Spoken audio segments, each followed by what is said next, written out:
Hello, welcome back to my channel. I'm Chantel, and today we're gonna talk about, well, today is gonna be my February wrap-up video. So I have a lot to talk about. I have a lot of books to talk about, and also if I have enough time, stick around to the end of the video. Maybe I'll do a few Oscar predictions, because by the time this video goes up, it'll probably be just a couple of days before the Oscars. So yeah, apologies for any noise, as usual. Furnace runs, dog barks, cat yells at me. There's not really a whole lot I can do to prevent a lot of excess noise from happening. This is just how my house is. It's just noisy. There's always something happening. It's really hard to find a time when the house is just quiet. It's just doesn't happen very often. So just kind of have to put up with it. So yeah, February wrap up. Oh my gosh. I'm gonna be referring to my laptop for some of this, so apologies if I keep sort of looking down at stuff. I wanted to talk a little bit about my stats for the month, I guess, because Storygraph does quite a few stats for the things that I read, and I think they're kind of interesting. So I said I would probably be slowing down in my reading, and I didn't really slow down at all. Technically I read fewer books in February than I did in January. In January I read 14 books, and in February I only read 13 books. But in terms of like page count and like amount of time I spent reading, it was actually more in February. So in January, Storygraph tells me that I read a little over 2,800 pages and listened to about 32-ish hours of audiobooks. And in February, I actually read 38. I read basically more than 1,000 pages more in February than I did in January. My total page count for February, according to Storygraph, is 3,839. And I read I listened to a little over 40 hours of audiobooks. So that's, yeah, something. You know, I guess I was reading longer books in February than I was in January, which not really surprising. Some other interesting stats, I would say, I actually read some nonfiction in February. So in January, I read 0 nonfiction. And in February, I ended up reading 3 nonfiction books. So 3 of those 13 are nonfiction. Also, probably the biggest thing between January and February for me is that in January, the ratio of the books that I owned versus books that were library checkouts was actually, like, it was 1-to-1. It was split in half. So 7 of my January reads were books I owned, and 7 were library checkouts. And in February, only 2 of my 13 books were books that I actually owned. All the rest of my books, 11 of my reads in February, were library checkouts. I was kind of overwhelmed with library holds coming in, especially towards the end of the month. So a bunch of library checkouts for February. Otherwise, most of the breakdowns are pretty normal for me. I read about a third of what I read. So I think I read 4. Yeah, my total number of audiobooks was 4, and then the rest were print.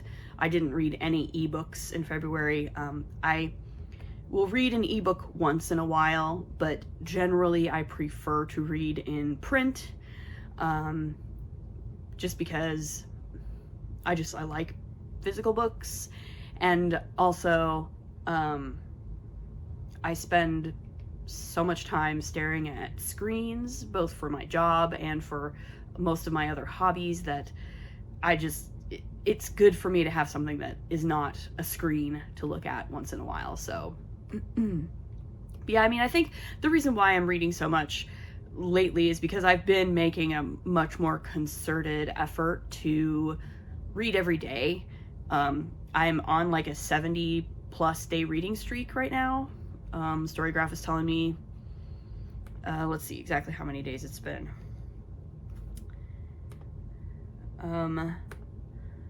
My current reading streak is 72, I think. I'm on my 72nd or 73rd day in a row of reading at least one page or listening to at least 1 minute of an audiobook.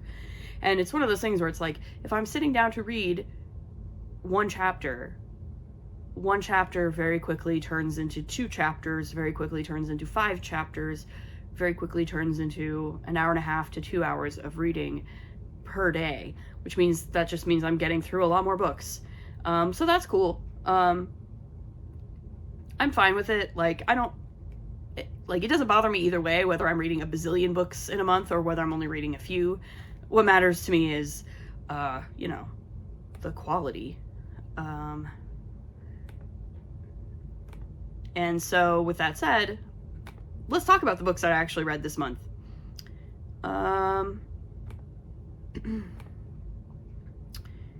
Once again, I'm going to just go in the order that I finished them and logged them on Storygraph. So yeah, let's get started. The first book that I finished in February was Salt, A World History by Mark Kurlansky. I talked about this a little bit in my January wrap-up video because I did start it before the end of January. And yeah, it was okay. I gave it 3.5 stars on Storygraph. It's interesting, it's informative, it's very surface level. Kurlansky does not offer much analysis or interpretation of anything, really. I was a little disappointed in that. Some of the stuff, especially in the 20th century stuff, was pretty interesting to me, but it ended up, a lot of it, reading just like as a sort of a list of facts, and towards the end there was like more anecdotes. Like, you could tell that Kurlansky's a journalist who did a lot of research and interviewed a lot of people, and he included a lot more anecdotes towards the end when he was talking to people who obviously are alive to tell their stories. So it was interesting enough to learn about the history of salt and how it has sort of affected world history in a broad sense. Interesting enough book. But yeah, it was like a little lacking for me in terms of the actual, like, getting a little bit more in depth as to what the causes and effects are, what are broader patterns and themes that are emerging. Basically any kind of analysis would have brought this up to a higher star rating for me. It just wasn't there for me. So it was interesting, but ultimately, like, not particularly elucidating, I would say, as a history book. But I'm glad I read it. The second book that I finished in February was The Archive of the Forgotten by A.J. Hackwith. This is the second book in the Hell's Library trilogy. I read the first book, I don't even know, it was probably a year or two ago. Again, this is another one of those books. If you watched my last video, you heard me talk a little bit about the problem that I have of starting series and trilogies and duologies and then not finishing them. So in February, I was like trying to pick up some things that I had started and had not finished. So this is one of them. It's a really interesting trilogy. It's very meta. It's the first book in the series is called The Library of the Unwritten, and so it's a kind of a magical library premise. This library happens to be in hell, and it consists of unwritten books. These are books that don't actually exist yet. They have the potential to exist if the person who they belong to it comes into the right circumstances and actually writes them. So these are unwritten books. It's a really fascinating premise. The librarian is a woman who has died. She's undead, and she's sort of serving her time in hell as the librarian of this place. There's a colorful cast of other characters, including a muse. What's her name? I believe her name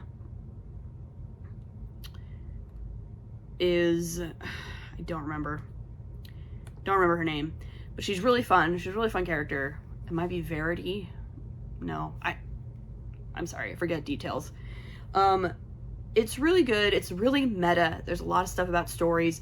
Some other characters involved are there's angels and demons, because this is Hell's library, but there's also other characters because in this world or whatever, hell and heaven, the sort of Christian conceptions of hell and heaven, exist alongside other sorts of afterlives, other kinds of afterlives, and it sort of all depends on what you believe in, right? So there's a Valhalla, there's the ancient Greek afterlife, and so other kinds of things, and the library exists across, and all of these different afterlives have versions of have different libraries. It's a little bit complicated, but it's really cool. I really like it. Love the cast of characters. The librarian, Claire, I think her name is.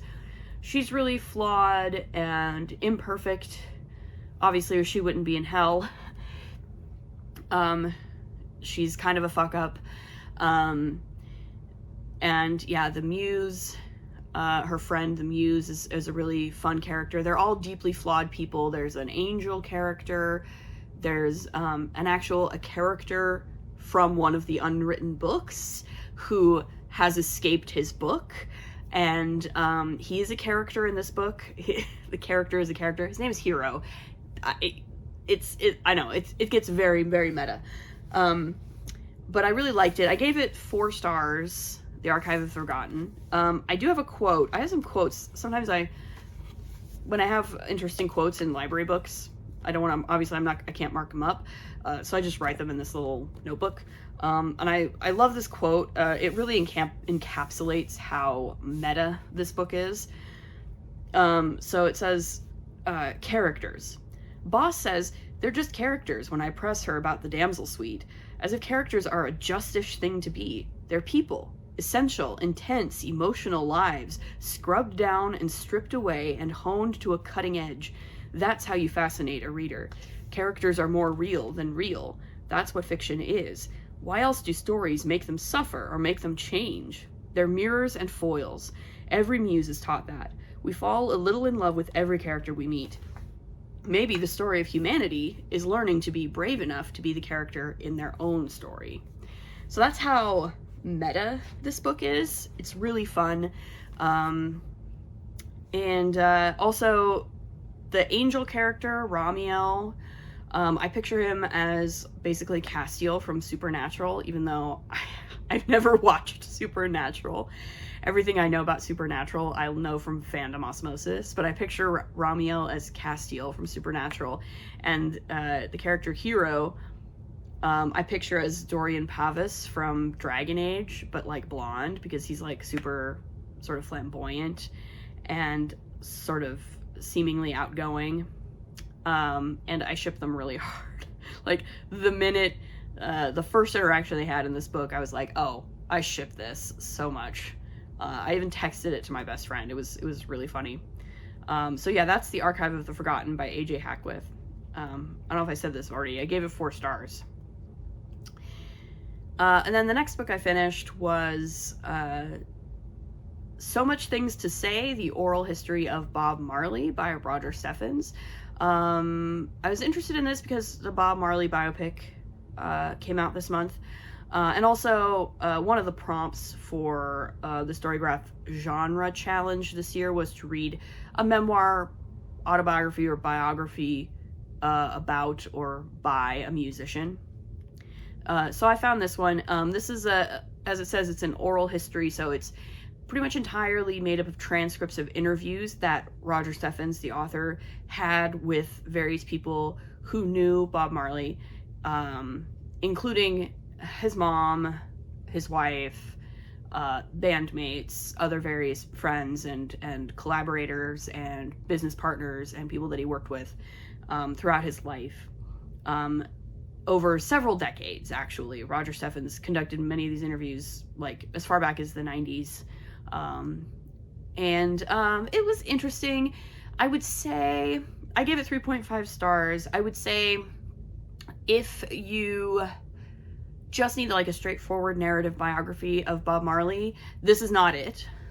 This is very piecemeal. It's very anecdotal. Steffens occasionally comes in and provides some context to some of what's going on, some of the things that people are saying in the interviews. But it's not for, like, someone who doesn't already know the overall shape and outline of Bob Marley's life. It's also, as I said, it's extremely anecdotal. So a lot of the people he talked to sort of have their own agendas, their own perspectives on things, their own biases on things. There's a lot of contradictory stuff, which again can be really interesting. But again, if you're looking for something that's really straightforward, this is probably not going to be it for you. So yeah, it was okay. It was 3.5 stars. There was definitely some interesting anecdotes in there, particularly from his mom and some of his bandmates. Had a lot of interesting things to say about him. So that was So Much Things to Say, The Oral History of Bob Marley. And then the next book that I finished in February was Go Tell It on the Mountain by James Baldwin. This is James Baldwin's debut novel. As first published, I believe, in 1953. It's set in the 1930s in Harlem. And this, first of all, I rated this 5 stars on Storygraph. It's really hard to describe this novel, frankly. It has a very unusual structure to it. Most of the action takes place one night in a storefront Pentecostal church. The main character is the son of a preacher at this church, and he and his father, stepfather, his mother, his aunt, and another couple of members of the church are in this church having this sort of service where they and then it has extensive flashbacks to the lives of his stepfather, his mother, his aunt, and it really gets into these characters' experiences. It deals a lot with intergenerational trauma, with religious trauma and religious themes. It's a wildly fascinating book. The characters are really gripping, really realistic, and I don't know, there's just so much going on in this. It's really honestly hard for me to talk about, but it is amazingly written.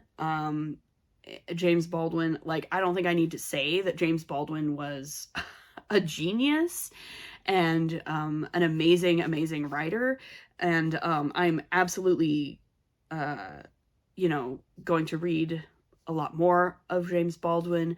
And yeah, this was quite an entree into his fiction, frankly. I highly recommend this. It's a lot to deal with. It's a lot to take in.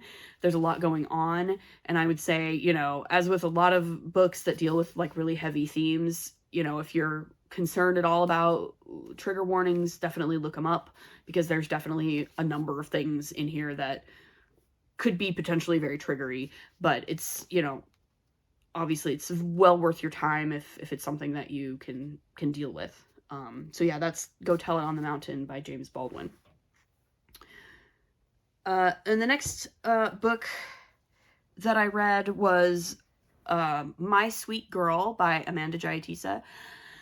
This was another prompt for a Storygraph challenge. So this is for Storygraph Reads the World. Amanda Jayatissa is Sri Lankan, and that was one of the prompts for Storygraph Reads the World, was a Sri Lankan author. And this is it's like a thriller. It's a twist. It's one of those, it's a twisty kind of crime thriller about a young woman who was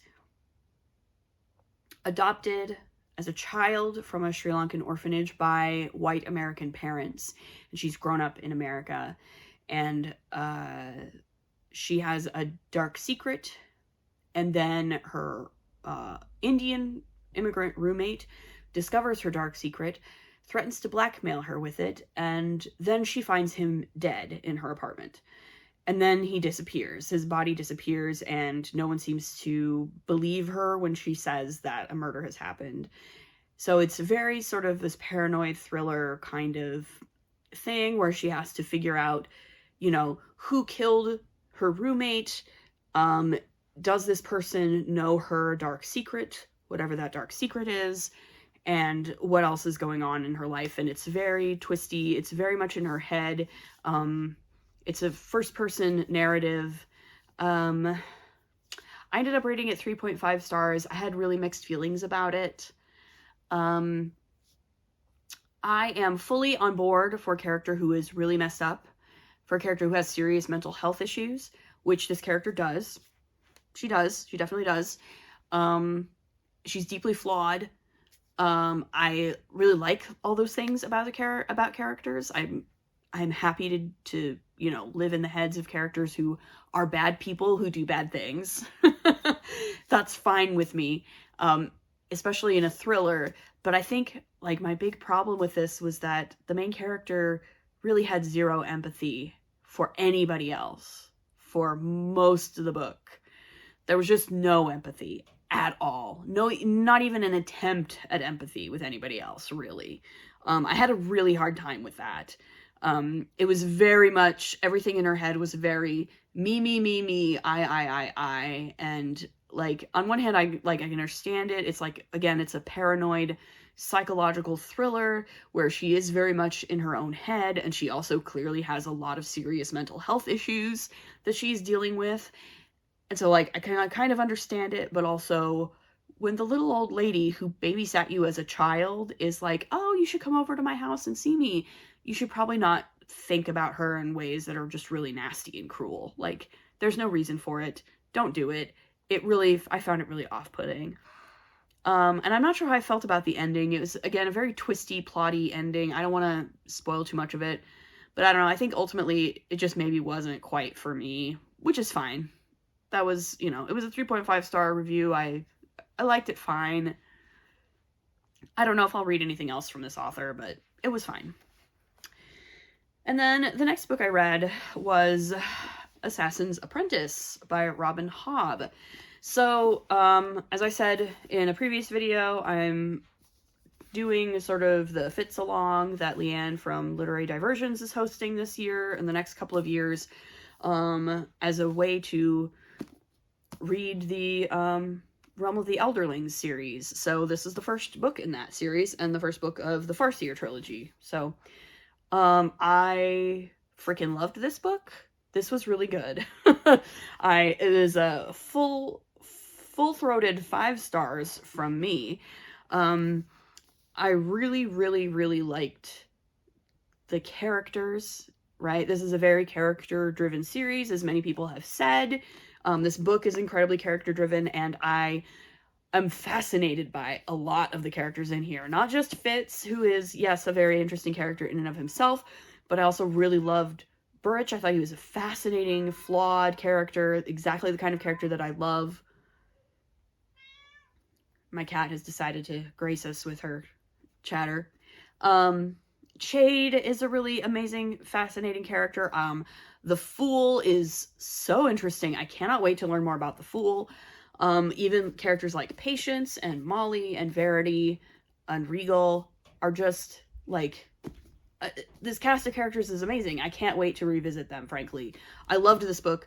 I can completely understand why this might be off-putting for some people because it is very slow in the plot department. But for me, when the characters are this good, that's fine. I don't care. I would much rather read a book like this where it's extremely character driven and the character development is really at the forefront, than to read a book that's super fast paced in terms of its plot, but doesn't have many interesting characters. This is a world that I want to inhabit more, and these are characters that I cannot wait to revisit in future books.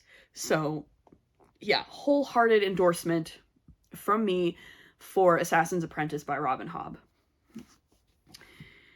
Then the next book that I read, and this is about the time when all of my library holds started coming in. So the next book I read was Hunting the Falcon, Henry VIII, Anne Boleyn, and the Marriage That Shook Europe by John Guy and Julia Fox. So yeah, this is one that I put a hold on a while ago, and my hold came around, and despite the fact that it would be like a third quarter Historathon pick, probably a third quarter, I think, yeah, third quarter, my hold came around, so I read it. And it was very good. First of all, I gave this 4.5 stars on Storygraph. I consider myself relatively well-read on Tudor history. I am like Tudor history, Elizabethan England, Tudor England is kind of one of my special interests. I took classes on it in college, like for fun, just for fun. So like, it's one of the things that I'm pretty familiar with it. I'm pretty familiar with the general timeline of things and how things played out between Henry and Anne Boleyn. But this managed to contextualize some things in ways that I had not really thought about before, which is great. It introduced some new scholarship and some new discoveries in the historical record that shed some new light on this period of English history, and particularly the period when Henry and Anne were trying to get married, and they were trying to get the Pope to annul Henry's marriage to Catherine of Aragon. And a lot of interesting things about Anne Boleyn in particular, and her personal history in sort of the French court, and the way that she was a political actor in her own right, and the way that she did, in fact, sort of actively encourage and help to bring about the English Reformation in the church. I found really fascinating. I thought it was really great, really solid scholarship, and also very readable, which a lot of times these more scholarly history books tend to be a little bit harder to read, but I personally found it very readable and very accessible. Even as someone who, like, I'm not a historian, I'm just a hobbyist. But I thought it was really good. It worked really well. Highly recommend. The next book I read was Even Though I Knew the End by C.L. Polk. This is a short little novella. It's a sapphic, supernatural, hard-boiled sort of noirish novella set in the 1930s Chicago. So our main character is a warlock. She's a magic user in this sort of alternate history type world. And a number of years ago, she made a deal with a demon and sold her soul to save the life of her brother. And now, about 10 years later, her end is approaching. Her debt is coming due, and she doesn't want it to end because she has found true love, and she doesn't want to die. She wants to live her life with her girlfriend, and live together in, bliss with her girlfriend. And so she takes on a very dangerous job, a one last job kind of situation, where if she can solve this case of serial killings in Chicago, of the serial killer known as the White City Vampire, then she may regain her soul and be able to live her life with her lady love. There's a lot going on in this novella. Boy, there's a lot going on in this novella. Goodness. The world building for such a short novella, I listened to this on audio, and it was less than 4 hours long. It was just shy of 4 hours long. And there was a lot. It was a lot going on in this for being so short. So I would say it was quite good. It was quite good. It probably should have been longer, frankly. It could have been a much longer novel, easily. I gave it 4 stars on Storygraph. Probably the thing that made it less than 5 stars for me was just that there's just so much. There's just so much happening that it just, wow. It was too short for what it was, I think. But it was quite good. If you like sort of hard-boiled style, then this is a good option, especially with the supernatural elements, the heaven, hell, demons, angels kinds of thing. It was super fun, and a super quick read. Again, should have been longer. The next book I read was Realm of Ash by Tasha Suri. This is the second and final book in the Books of Amba duology by Tasha Suri. This is her debut series. The first one was called... What was the first one called? The first one was called Empire of Sand. I read that last year, so I completed the duology here in February. This was excellent. This is a really, like... Oh, man. It's also kind of hard to describe this series. This takes place in a world based on, I believe, Indian, or at least sort of South Asian mythologies.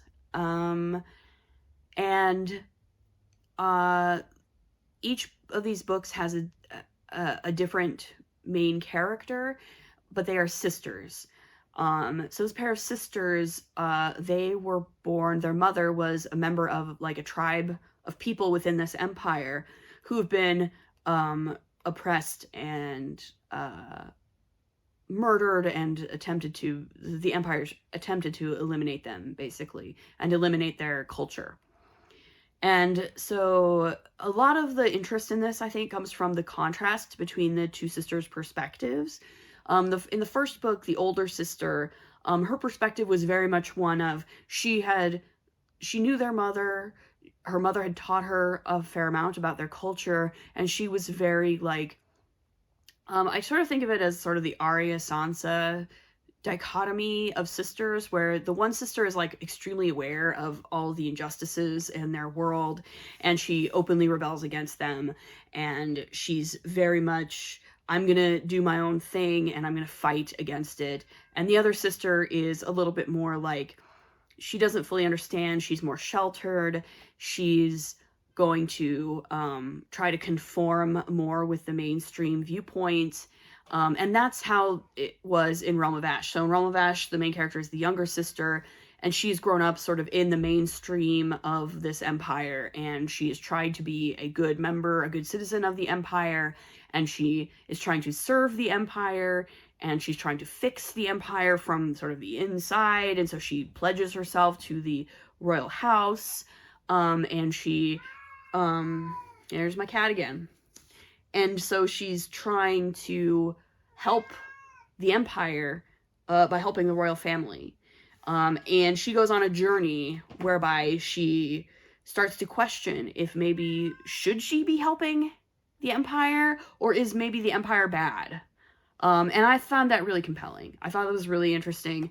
I liked it a lot. I gave it 4.5 stars on Storygraph. So that's Realm of Ash. If you like, again, the sort of magic systems based on sort of Asian, Mideastern, South Asian mythologies, you'll like this one. And the next book I read this month was called, it's a little bit of a weird one. It's called Cahokia Jazz by Frances Spufford. And this is another well, it's a hard-boiled sort of crime novel, detective novel. It's very much a classic hard-boiled detective novel in the vein of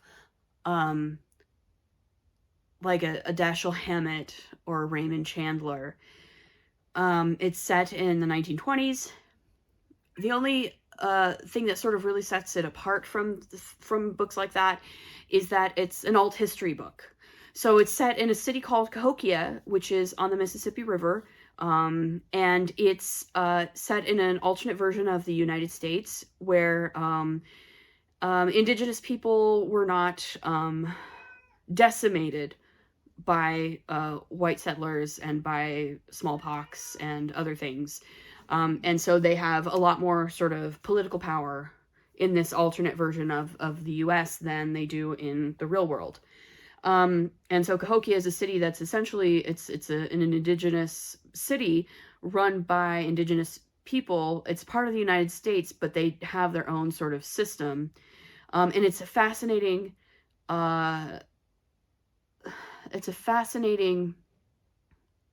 examination of race relations and culture clashes in this alt history setting with some really great characters. Again, if you're into hard-boiled stuff at all, these characters are very much in the vein of a hard-boiled novel where everybody is really flawed. Nobody is really a good person per se. Even our main character has some skeletons in his closet. It's honestly, I was kind of blown away by it. Spufford's prose is remarkable, really good. Again, it's very, like, if you like Raymond Chandler, if you like Dashiell Hammett, if you like that kind of prose, that kind of writing style, this is very much like that, and it is very good. It's very good. I gave it 5 stars. I actually really loved this novel. It was pitch perfect. The characters were great. The setting and the world building was excellent. And like, I did write a quote from this as well, because it's just so good and so evocative. So here's a quote from it. Out in the thick gray, a half hour later, with a belly full of scrambled eggs, he could tell with every step that the fog was the river's creature. It had the river's smell, the organic smell of growth and rot together, still chilled by winter but waking up. The human contribution was there too. A Cahokia fog always had smoke in it, and gas fumes, and cooking grease. But they were subdued, pushed back to a minor place in the cord. From out of the cold brown levels of the water as it slid south, creasing and tilting, dimpling against the great caissons of the bridge, a billion droplets had risen, breathed by the river into the air, each one a messenger of the ceaselessly moving silt below, in which was digesting everything that ever fell into it on its path down the continent, from dead trees to dead people. And now the exhalation of all this filled the streets with dense, soft vapor that behaved like a living thing itself, stirring slightly at the passage of bodies through it, hugging walls, licking at doors and windows with damp, particulate tongues. Like, amazing. Just absolutely amazing. It was so good. So yeah, that was Cahokia Jazz by Frances Spufford. Easily a 5-star read for me. I found it through Literature Science Alliance. I don't remember her name. I'm sorry, I'm so bad with names.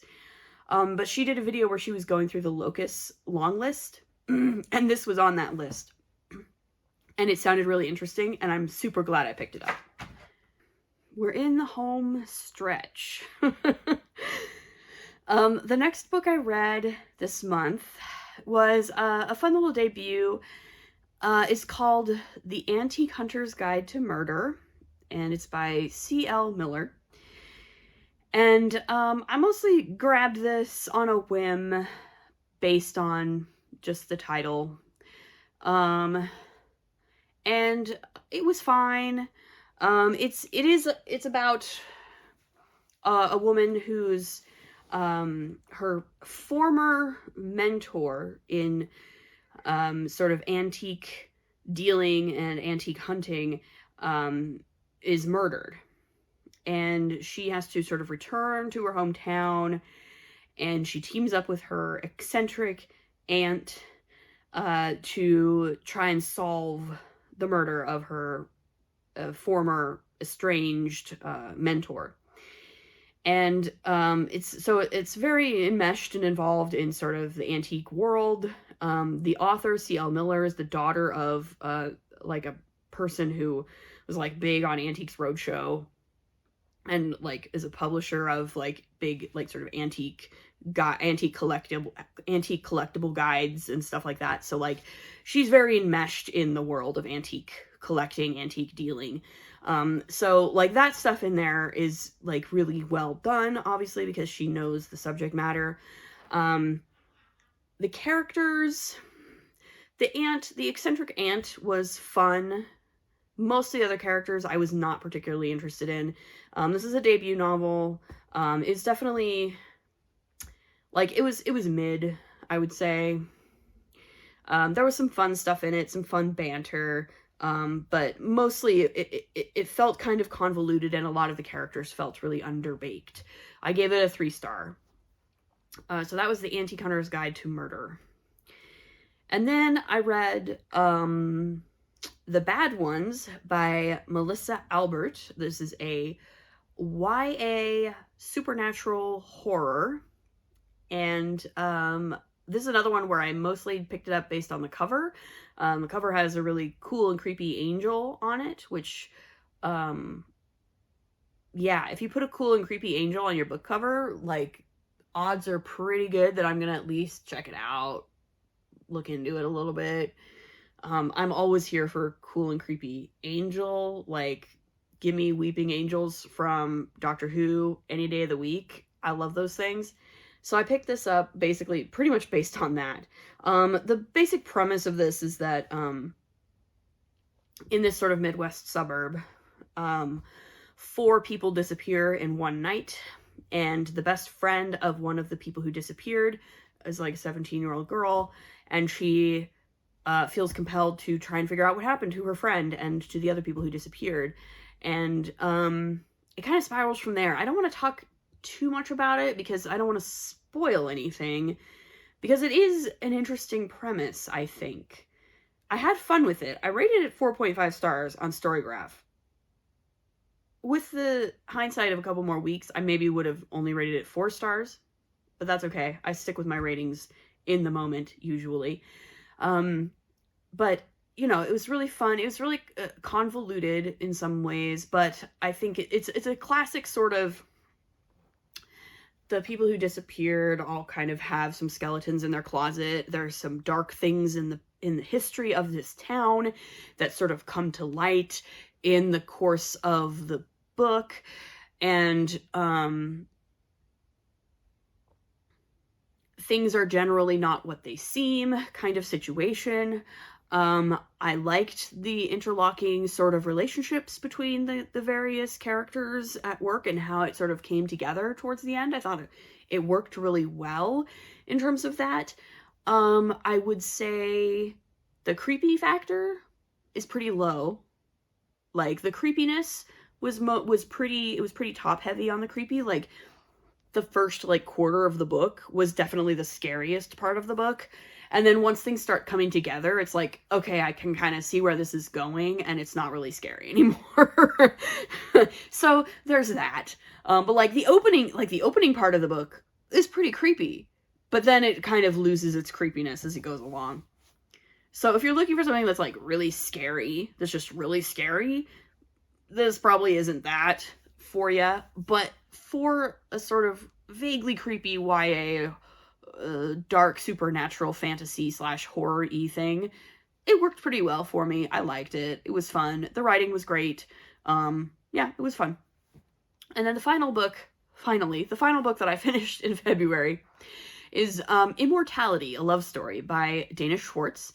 This is the second and final book in the Anatomy duology that began with Anatomy, a love story. And Yeah, I read Anatomy of Love Story last year. You know, it was fun. I think I gave it 3.5. I gave Immortality 3.5 stars on Storygraph. I think I gave Anatomy 4 stars on Storygraph. This is another YA. This is a sort of YA historical fiction with some fantasy elements, but I think it's mostly, to me, it feels more like it's more historical than it is fantasy. There's a little bit of fantasy mixed in there, but it's mostly historical fiction, and it's very YA. That's mostly the reason why I gave it 3.5 stars, frankly, is because I love the historical fiction aspect of it. I think is really great. Dana Schwartz is a very smart person. I am familiar with some of her other work. She's also a podcaster and journalist. She does a lot of research. She knows her stuff. She knows this time period very well, and I really liked the historical stuff in this book.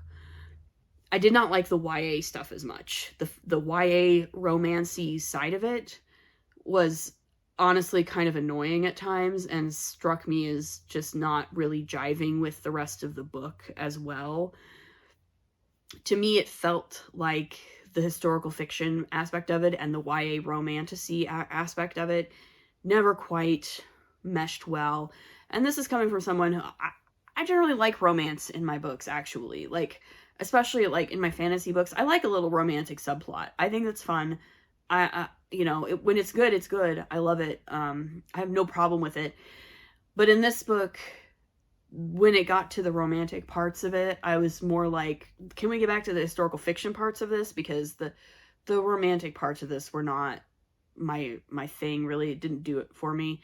Yeah, it definitely felt very juvenile, frankly, the romance bits of it.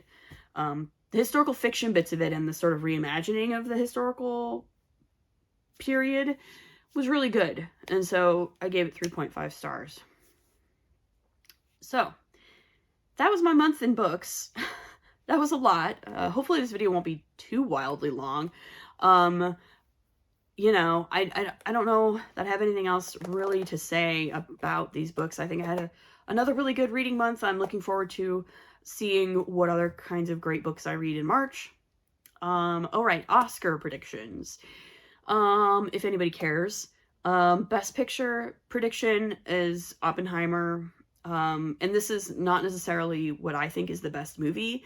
It is what I think Oscar voters will vote for Best Picture. I think Oppenheimer has it in the bag. And similarly, I think Christopher Nolan has it in the bag for Best Director. And I think Cillian Murphy has it in the bag for Best Actor. Best Supporting Actor will probably be Robert Downey Jr., also for Oppenheimer. Best Actress, I have to admit, Best Actress, I think a lot of people are assuming that Emma Stone will win it.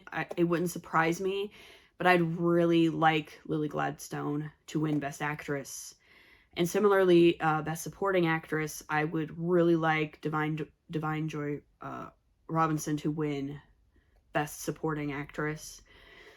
Those are the two that I'm like actually gunning for, that I'm not entirely sure if they'll win, but I hope they do. Best Adapted Screenplay will probably be Oppenheimer. Best Original Screenplay, probably The Holdovers. So yeah, I'm pretty I'm thinking Oppenheimer has most of the major awards in the bag this year.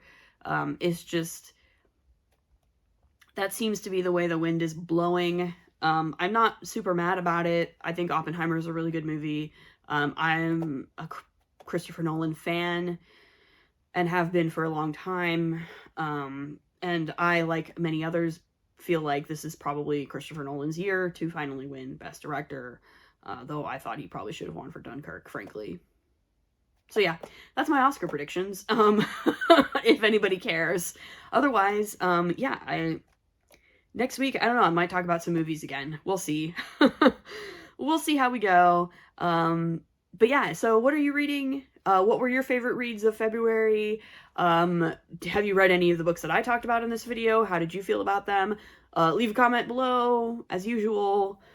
You know, if you want to do the like and subscribe thing, please, you know, by all means do it. I don't care.